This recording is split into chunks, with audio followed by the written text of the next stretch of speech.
Deus em Lucas 10, 20, diz assim: contudo, alegrem-se, não porque os espíritos se submetem a vocês, mas porque seus nomes estão escritos nos céus. Esse texto que escolhi para conversar com vocês nessa tarde, ele é o que abre a porta para mim, né, para poder compartilhar com vocês, para mostrar o objetivo pelo qual a igreja está fazendo esse movimento todo. Eu não sou o melhor pregador, eu não tenho a melhor oratória, mas eu estou aqui para falar daquilo que eu recebi de melhor. Eu tenho algumas dificuldades, tenho alguns nervosismos.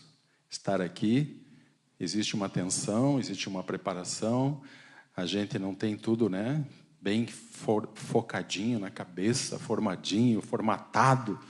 Sei que alguns dos meus colegas aqui têm uma excelência nisso, mas tanto eu quanto eles têm algo que é excelente, e é o que eu tenho de melhor que eu quero apresentar para vocês, mesmo com todas essas minhas dificuldades. E o que eles têm de melhor, e eu tenho de melhor para falar com vocês, chama-se Jesus. E falar de Jesus faz tudo melhor.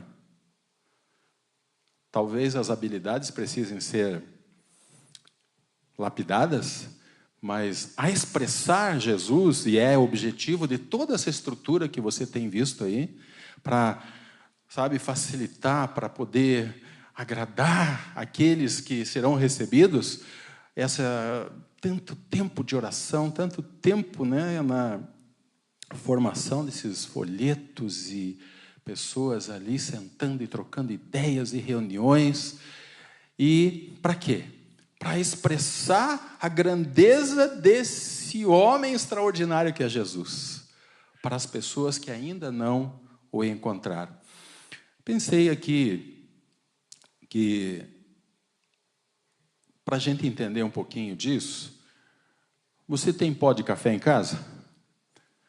Tem? Fez uma comprinha boa essa semana? Está lá, né? Com esse friozinho. Com esse frio aí, a gente tem que ter, né, um pozinho de café pronto, deixar lá a cafeteira preparadinha para você tomar o café. E nós não conseguimos, ou conseguimos sentir a necessidade de alguém, se nós não temos essa necessidade. Nós conseguimos sentir a necessidade de alguém, ou não conseguimos sentir, se nós não temos essa necessidade. Por que eu falei do café? Porque é algo tão simples, algo, né, cotidiano ali, que, principalmente a nossa cidade, mas nós não conseguimos sentir de verdade. Nós que temos a possibilidade de ter esse cafezinho lá, esperando para ser feito, nós não conseguimos imaginar o que é alguém hoje, nesse momento, que não tem nem o dinheirinho para comprar esse café. Por mais que nós tenhamos um sentimento, né, de poder ajudar essas pessoas, mas nós não passando por essa necessidade, não tendo essa necessidade, não adianta, nós não conseguimos entender o porquê essa pessoa não consegue ter, pelo menos, essa coisa tão básica, tão pequena, que é um pacotinho de café. Que não pode nem comprar um pacotinho de café. Agora imagine aquele que tem tudo, a pessoa que tem tudo. Ele gasta 50 mil por mês para manter um avião. E jamais ele vai entender como uma pessoa não tem dinheiro nem para pagar o ônibus. Ele até consegue perceber essa diferença, consegue até entender a necessidade dessa pessoa, mas se ele realmente não passa por isso, de ter que sair para o seu trabalho, levantar cedo, sabendo que aquele dinheirinho que deixou em casa mal vai dar para alimentar a sua família, e que o dinheiro do ônibus só tem para ir e não vai ter para voltar. E aquele que tem tudo até entende que pode colaborar com alguma coisa desta necessidade, mas ele não tem o verdadeiro sentimento daquele que está com falta desse pequenino valor. Essa é uma dimensão natural da nossa existência. Nós somos assim. Conseguimos imaginar a dor de alguém se nós não temos a mesma dor? Conseguimos imaginar a dor de alguém se nós não temos a mesma dor? Essa semana estive acompanhando uma família com um cidadão de 49 anos, faleceu repentinamente.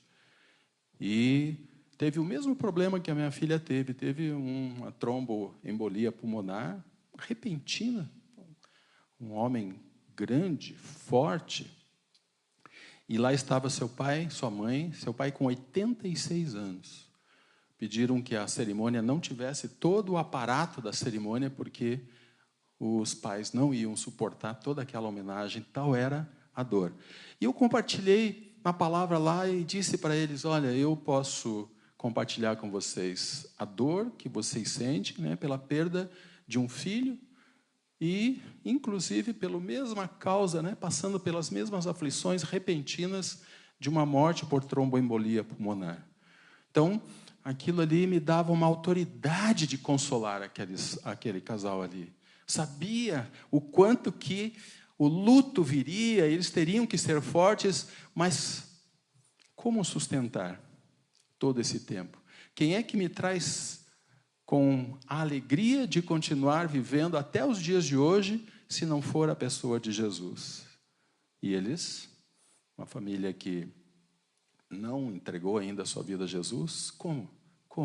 Então eu conseguia entender a dor humana, a dor da perda daquela companhia tão importante, tão bonita ao nosso lado. Mas será que a vida é só isso? Será que a vida propõe somente esse estado de choque momentâneo? 1 Coríntios, ou Carta de Coríntios, fala no capítulo lá que aquele que pensa que a nossa existência em Cristo é somente esse tempo, é o mais miserável, coitado, é o mais ignorante de todos os homens. Deus fez as coisas para serem só esses momentos que a gente vive aí e se desafia nessa terra. Tem muita coisa, a história de Deus. Você imaginou Deus desse tamanho, né? Promovendo aí uma vidinha de 70, 80 anos, partilhando, fazendo, trabalhando, passando os perrengues que passa, compra, vende, de repente tem tudo, de repente tem nada, aí morre, acabou, e vem outra geração, e aquela confusão, e filho, e herança, e a palavra diz, olha, se vocês pensam que Deus, né, imaginou a vida nossa, né, e nos dá a possibilidade de uma continuidade somente para esse tempo, nós somos muito fracos. Nós não entendemos quem é Deus, não entendemos. Nós tentamos suprir a necessidade de alguém com o que temos e podemos arranjar a necessidade das pessoas convocando outros. Nós podemos, às vezes, né? Então, eu sei que eu estou lá com um pozinho de café sobrando, eu posso suprir essa necessidade, mas tem outras coisas tantas que aí a gente faz o quê? Aí a gente une mais um, mais outro, para que nós possamos, então, suprir aquela necessidade de alguém que está precisando. Como nós não temos todos os recursos, nem tempo disponível, nós nos organizamos em redes sociais, ONGs, né, que desempenham esse papel, Médicos Sem Fronteira. Na verdade, um termo que surgiu na minha mente assim, é uma compaixão terceirizada. É um sentimento terceirizado. Como a nossa vida é corrida, nós não temos condição de atender a necessidade de todo mundo, uns dos outros, nós, como sociedade organizada, conseguimos fazer algo que vá resolver o problema dos outros, então cada um contribui um pouquinho, entrega lá, se inscreve, né, com a sua profissão, tira um tempo para ajudar alguém, e essa compaixão acaba se transformando numa organização para que as pessoas tenham, então, as assistências que necessitam. É o que podemos fazer. É o que podemos fazer. Agora, quem é Jesus? Quem é Jesus? Falta algo para Jesus? Faltava algo para Deus? Faltava algo para Jesus? Falta algo para Ele? Não. Não.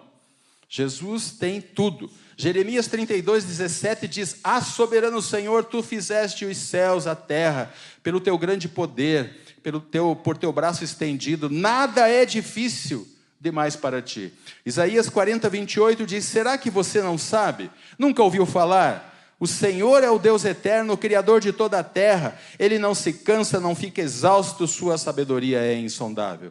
O outro texto de Colossenses 1:18 diz: Pois nele foram criadas todas as coisas, no céu e na terra, as visíveis e as invisíveis, sejam tronos, sejam soberanias, poderes ou autoridades, todas as coisas foram criadas por ele e para ele. Em Salmo 33:8 diz: Mediante a palavra do Senhor foram feitos os céus e os corpos celestes, pelo sopro da sua boca. E Neemias 9:6 diz: Bendito seja o teu nome glorioso, a tua grandeza está acima de toda expressão de louvor. Só tu és Senhor, fizeste os céus e os mais altos céus, e tudo que neles há, e a terra que nela existe, o que nela existe, os mares e tudo o que nele existe. Tu deste vida a todos os seres, e os exércitos dos céus te adoram. Quem tem tudo não consegue sentir a necessidade do outro. Foi essa a nossa introdução aqui. Quem tem tudo não consegue entender a necessidade do outro. Pode até colaborar. E o que nós vamos fazer diante de um Deus que até diz, né? Falar em dinheiro aí, o ouro e a prata, ele diz, é meu. E quando ele se refere a ouro e prata na palavra de Deus, é toda a riqueza material. Se for o caso, né, de se questionar, toda a riqueza material que possa o homem entender que seja boa, é dele. Tudo é dele. Quem tem tudo, não consegue sentir a necessidade do outro. Essa é uma lógica humana. Se nós não passamos por aquela necessidade, nós, na verdade, não temos condição de compreender. E aí entra, então, um sentimento que está nos levando nesses dias todos. Algo que tem sido dito em algumas dessas reuniões aqui, a gente tem compartilhado. Uma palavrinha chamada compaixão. Compaixão. Compaixão é um sentimento piedoso de simpatia para com a tragédia pessoal de outra, acompanhada do desejo de minorá-la. Participação espiritual na infelicidade alheia que suscita um impulso altruísta de ternura para com o sofredor. Compaixão, compaixão. E aí, Deus, proprietário de todas as coisas, o que o homem fez? O homem deixou de Deus. O homem não quis saber. O homem, a partir do Éden, diz que Deus poderia ficar no canto dele e o homem seguiria a sua própria vida na opção que foi dada. Deus dá a oportunidade de uma escolha e o homem rejeita ao Senhor Deus e segue as orientações do mundo, as orientações de Satanás. Nesse momento, então, quando eu não quero mais esse e sigo esse, eu rejeito esse primeiro, esse aqui está rejeitado. Esse que foi rejeitado é esse que eu li para você, ele tem tudo. Tudo, ele não precisa mais de mim, ele não precisa da minha vida, ele não precisa absolutamente nada que tenha a ver comigo, ele é proprietário, construtor de todas as coisas e ele foi rejeitado. Mas daí entra essa tal de compaixão.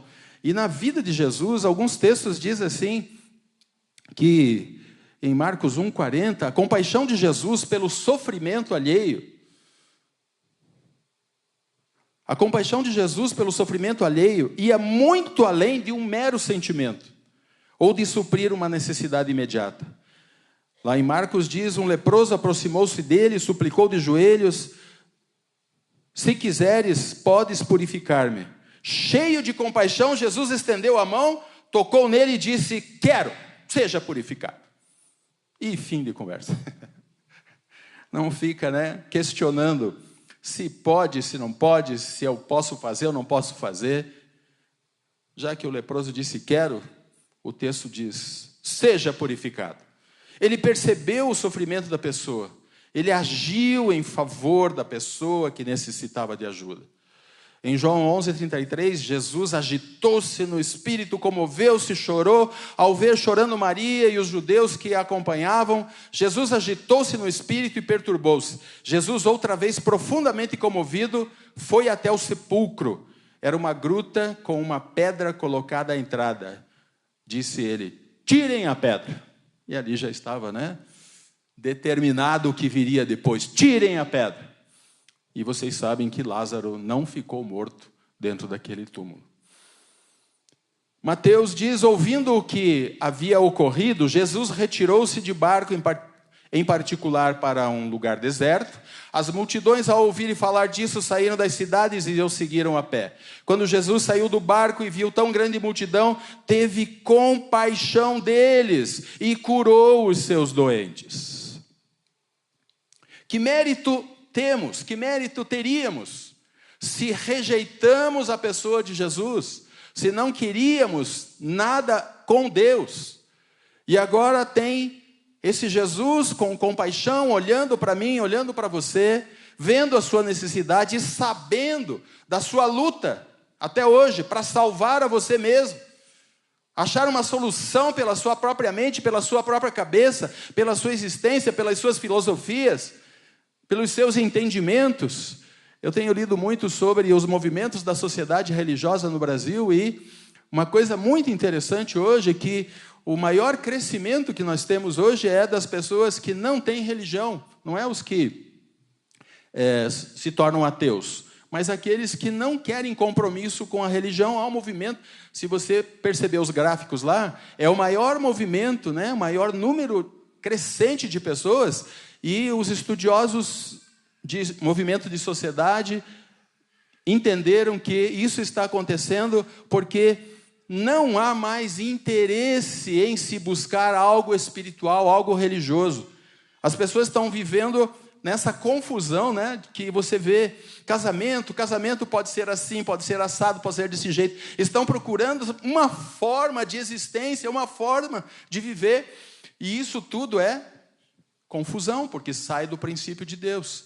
E no meio de todos esses movimentos, nós vemos Deus olhando para nós, e o povo declarando, que pode sim achar uma solução, e buscando essas soluções que a sociedade hoje está propondo, e mesmo assim, nós vemos que Ele, por profunda compaixão, nos acha, nos encontra e nos traz restauração. Jesus chamou os seus discípulos e disse: tenho compaixão dessa multidão. Já faz 3 dias que eles estão comigo e nada têm para comer. Não quero mandá-los embora com fome, porque podem falecer no caminho. Os seus discípulos responderam: onde poderíamos encontrar nesse lugar deserto pão suficiente para alimentar tanta gente? Depois de tomar os 7 pães e os peixes e dar graças, partiu e o entregou aos discípulos, e os discípulos à multidão. Todos comeram até se fartar. Quem é a pessoa de Jesus, então, nesse modelo de compaixão? Que poder é esse? Qual que é o poder de Jesus? Poder de produzir pão a partir de uma unidade, de produzir mais peixe a partir... É o poder do milagre? Qual que é a base, o fundamento da ação de Jesus aqui? Pegando esse texto para você entender o que nós queremos deixar no seu coração hoje. Diz que o Senhor, depois de tomar os 7 pães e os peixes e dar graças, partiu e entregou. O que é esse ato? Ato milagroso? Ato poderoso? Será que você não percebe que um pouquinho antes ele olhou para aquela multidão e teve profunda compaixão pelas vidas e viu que eram ovelhas perdidas, pessoas que sem rumo? O amor dele é que promove todo esse movimento. E quando ele vai multiplicar esse pão, ele dá graças ao Pai. E dando graças a Deus, o que acontece? Se multiplica? Não, não se multiplica. Partilha. O pão vai sendo partilhado. Mais um pedaço, mais um pedaço, mais um pedaço. Em Deus não há multiplicação, há sim partilhamento. O amor de Deus, Ele vai caminhando no meio daquela multidão como se fosse um peixe, um pão para alimentar a fome daquelas pessoas. Mas o que estava trazendo de verdade para o coração delas era a ação da autoridade daquele que amou aquelas pessoas que estavam perdidas. E o coração dele compungido, constrangido, não como multiplicador para uma plateia, né, que venha aplaudir aquele momento mágico que aconteceu ali. Não, mas ele partilhou, ele foi partilhando daquilo que é a essência de todo o milagre, de todo o poder. O amor. Simplesmente o amor. Essa é a base, esse é o fundamento de tudo que se multiplica. Nós não podemos medir Deus pelo número de milagres que Ele fez. Não podemos quantificar por causa dos muitos pães e muitos peixes, pelos mortos que foram levantados, pelas doenças que foram curadas. Não se pode medir Jesus, porque Jesus fazia, porque Jesus, né, tinha poder. O poder dele está na base chamada amor. Não é um poder separado do amor. Então Deus amava aqui e operava aqui pelo seu poder. Não, ele nasce no amor. Ele se cogita, ele se agita, ele se mexe, ele se movimenta nessa base extraordinária que é: Deus amou o mundo de tal maneira que deu o seu Filho, para que todo aquele que nele cresce, seu Filho unigênito, para que todo aquele que nele cresce não perecesse, mas tivesse o quê? A vida eterna. Contudo, alegrem-se, não porque os espíritos se submetem a vocês, mas porque seus nomes estão escritos no livro da vida. Não se alegrem porque agora esse pão foi multiplicado, porque esta população toda foi assistida na sua necessidade. Alegrem-se sim, porque hoje o amor de Deus foi partilhado no meio dessa multidão toda que estava aqui. É a minha pessoa que foi partilhada ali naquele momento.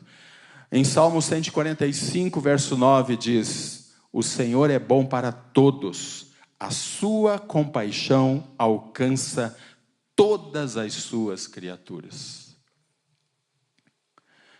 E Hebreus 2,16, pois é claro que não é a anjos que ele ajuda, mas aos descendentes de Abraão. O homem tem uma enorme dificuldade de ver a bondade de Deus. Nós temos uma enorme dificuldade. E quer ver como é fácil de ver isso? Nós falamos ali no começo, o que tem mais, né, olha para aquele que tem menos fica dizendo: poxa Deus, quando vai chegar o meu dia, né? Sou esforçado, sou isso, sou aquilo. Então a bondade de Deus se mede pela quantidade de bênçãos que possam estar sendo aí adquiridas, né? Entramos ali na garagem, né? Eu entro ali com o meu Paliozinho 2004, né? Passa ali o Marcos, né? Com esse Jesus, quando chegará o meu dia, Senhor? E isso faz com que nós nos desviemos da verdadeira bondade de Deus, que nos sustenta da mesma forma, no mesmo plano, na mesma base, que é o seu amor que nos leva para o mesmo lugar, seja de bicicleta, seja a pé, seja viajando o mundo inteiro nos melhores jatos, na classe especial, né? Não, nada disso. Isso são elementos que se cogitam por essa terra. Mas o que prevalecerá e o que prevalece é o amor de Deus.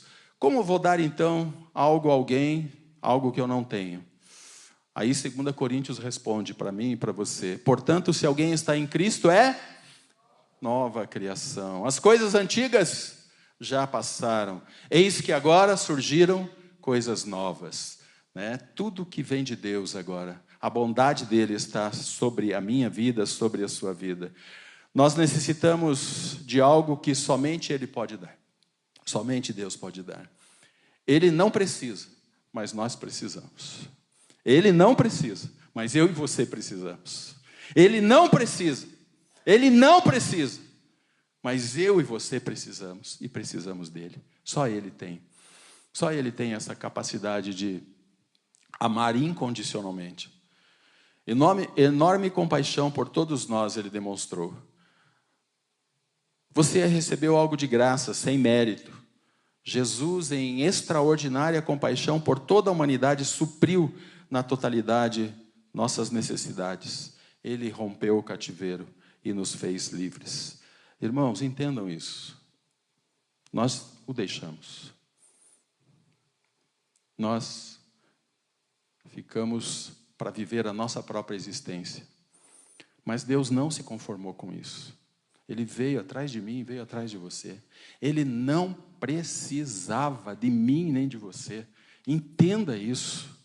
Ele fez isso por um amor inexplicável pela minha vida e pela sua vida. Ele resolveu me amar. Ele resolveu me resgatar. Ele não tem necessidade absolutamente nenhuma nesse planeta, nesse cosmos, nesse universo. Lembram dos anjos? Os anjos, uma parte, foi contra Deus. O que aconteceu? Condenados para sempre. O homem disse, não quero Deus, vamos seguir aqui. E teríamos o mesmo destino, condenados, sem identidade nenhuma, perdidos nesse mundo, querendo estabelecer a existência pela nossa própria capacidade. Mas Deus, não. Eu vou agir em favor da minha criação, mesmo que ela tenha me rejeitado. Então, eu e você não podemos ficar olhando somente para uma estrutura toda que foi criada para que Deus, fosse partilhado com alguém, achando que é apenas a estrutura que está promovendo isso. Não, quem está promovendo é a mesma base, a mesma essência, é o amor de Deus que está sendo agitado, como águas que se movimentam sobre esta casa, sobre cada igreja que está aqui. Estou vendo sentadinha, cada igreja aí está sendo movida por essa identidade que é o amor de Deus. Pregar o evangelho é o reflexo de quanto nós amamos a Deus e ao próximo. Levar essa mensagem para o outro é dizer, Deus, o Senhor fez e eu não merecia. O que eu faço, Deus? O que eu faço para tentar? Porque eu sei que o preço que o Senhor pagou é algo que jamais nós poderemos, de forma alguma, retribuir. O que eu faço? O que eu preciso fazer, Senhor? O que eu preciso fazer? O que ele disse? Partilhe com alguém. Meu Deus, que coisa simples, que coisa fantástica. Você não precisa contar a história do teu testemunho, a grande revolução, da sua vida. Dizer assim, o amor de Deus, meu amigo, cartãozinho lá, olha, a gente vai se reunir para adorar a Deus. Puxa vida, eu gostaria muito, meu amigo. E o Espírito Santo de Deus está fazendo essa parte de conversar, de agitar a alma dessa pessoa e dizer assim, olha, alguém ama você, chegou o seu dia, chegou a hora de você conhecer algo que você não sabia e não conhecia. E aí o Espírito Santo vai fazendo esta obra de convencimento. E então nós temos a razão pela qual nós podemos partilhar desse pão e partilhar desse peixe. Quantos?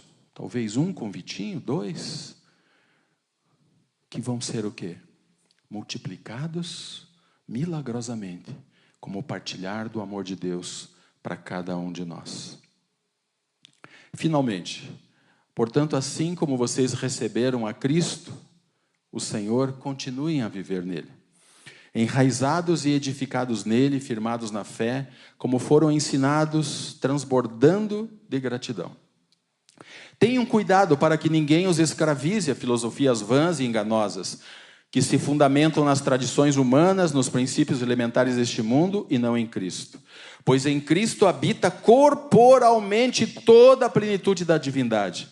E por estarem nele, que é o cabeça de todo poder e autoridade, vocês receberam a plenitude. Nele também vocês foram circuncidados, não como uma circuncisão feita por mãos humanas, mas com a circuncisão feita por Cristo, que é o despojar do corpo da carne. Isso aconteceu quando vocês foram sepultados com Ele no batismo, e com Ele foram ressuscitados, mediante a fé no poder de Deus, que o ressuscitou dentre os mortos. Quando vocês estavam mortos em pecados e na incircuncisão da sua carne, Deus os vivificou juntamente com Cristo. Ele nos perdoou todas as transgressões, cancelou a escrita de dívida que consistia em ordenanças e que nos era contrária. Ele a removeu pregando na cruz. E tendo despojado os poderes e as autoridades, fez dele um espetáculo público, triunfando sobre eles na cruz. A palavra chama a cruz de espetáculo público, chama de triunfo de Deus. Triunfo de Deus. Triunfo de Deus. Compaixão. Dar o que de graça você recebeu. O apelo aqui, então, é você poder partilhar. Partilhar. Partilhar. Como? Qual a dificuldade? Qual a dificuldade? Contar histórias? Ou simplesmente apresentar um pedaço de pão ou um peixe? Ou seja, uma mão estendida partilhando o amor de Deus, convidando alguém, dizendo desse amor, simplesmente. O evangelho é simples e puro assim, meus irmãos. Simples e puro assim. Muita teologia, às vezes, para convencer, talvez a mim mesmo, de algumas coisas, mas não o pecador. Ele nos tirou desse lugar, triunfou e disse o quê? O que ele fez? E é o que eu proponho a você. Rasgou a cédula. Ele olhou para mim. Ele viu todos os meus pecados. E eu vi que eu não tinha esse mérito. Não tinha esse mérito. Não tinha. Ele não precisava. Ele não precisava fazer isso por mim. Você não precisa fazer isso pela pessoa que magoou você. Você não precisa. Você não precisa. Deus também não precisava. Você também não precisa. Você não precisa fazer isso pelo seu pai que ainda não conhece Jesus, pelo seu filho que está longe, não conhece, não quer saber de Jesus. Não precisa. Você não precisa. Jesus também não precisava fazer isso por mim. Jesus também não precisava. Mas sabe o que ele fez? De todas as broncas, de todas as guerras, de todas as discussões que nós temos com Deus e com as pessoas, Jesus fez o seguinte: pegou todas as minhas dívidas, todas elas, toda a minha ignorância, minha ranzinzice, minha inteligência, minha capacidade, a minha maneira de enxergar as coisas. A vida não é assim, pai, a vida não é assim, mãe, a vida não é assim, pastor, a vida não é assim, igreja. E Jesus fez o seguinte: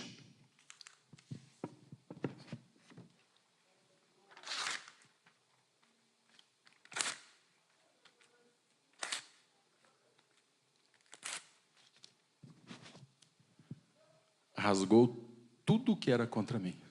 Rasgou. Aí quando ele chega para conversar comigo, quando ele fala: filho, eu te perdoo. Ele fala com tanta beleza, com tanta tranquilidade, com tanta certeza. Sabe por quê?